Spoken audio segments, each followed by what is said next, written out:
आपल्या बाळाची तब्येत बरी नसल्यावरती आईला झोप येत नाही हे मी आज अनुभवलं. तर झालं असं, देवश्री ना रात्री 10 वाजता झोपली असेल, त्यानंतर ती 1 वाजता उठली आणि तिथून तिची इतकी चिडचिड सुरू झाली, म्हणजे ती रडत होती कारण तिचं ना पोट दुखत होतं. आणि खरंच सांगते, त्यानंतर ना मला झोपच आली नाही. ती बहुतेक 3-1 वाजता झोपली असेल. आता एवढ्या वेळ ते ना माझी झोप तर झाली नाही, पण तरीसुद्धा सकाळी मी ना वेळेवर उठले, कारण की आता आपण सासरी आहे, त्यामुळे आपला काही रात्री आपण जागरण करू न करू आपला जो टाईम आहे त्या टायमाला आपल्याला उठावंच लागतं. आणि दिवसभरामध्ये ना तिला खूप साऱ्या उलट्या सुद्धा झाल्या. आता त्यावर आहे ना आम्ही डॉक्टरांना फोन करून कोणतं औषध द्यावं ते विचारलं आणि ते औषध घेऊन आलो. ते तिला दिलं.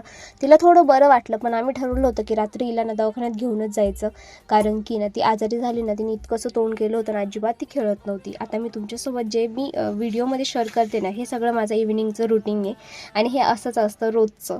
आता थोडासा चहा पिला, त्याच्यानंतर आहे ना मॅगीसुद्धा खाल्ली आणि दूध तापत ठेवलं होतं. तितक्यात मी जाऊन बघते तर मॅगी खाता खाता दूध सगळं उतू गेलं होतं. आता म्हटलं जाऊ दे, दूध देण्यानंतर आपण किचन पुसूया, त्याआधी जरा मॅगीवर कॉन्सन्ट्रेट करूया आणि मॅगी खाऊन घेऊया. मग मस्त मॅगी खाल्ली आणि त्यानंतर ना मी रोज 5-6 वाजता आहे ना मस्त ओटाबिटा झाडते. आणि आता ना मला गॅसला हात लावायची भीतीच वाटते, कारण की गॅस डबल संपल्यावर वापस मिळतो का नाही, त्यामुळे मी गपचूप चुलं पेटवलं आणि चुल्यावरती सगळा स्वयंपाक केला. आणि रात्री ना मस्त देवश्रीला मग दवाखान्यात सुद्धा घेऊन गेलो होतो, कारण की खरंच खूप भीती वाटते ही आजारी पडल्यावरती. असं वाटतं बाळाला आणखी काही नको तिला त्रास व्हायला, त्यामुळे मग दवाखान्यात घेऊन गेलो आणि असं होताच दिवस.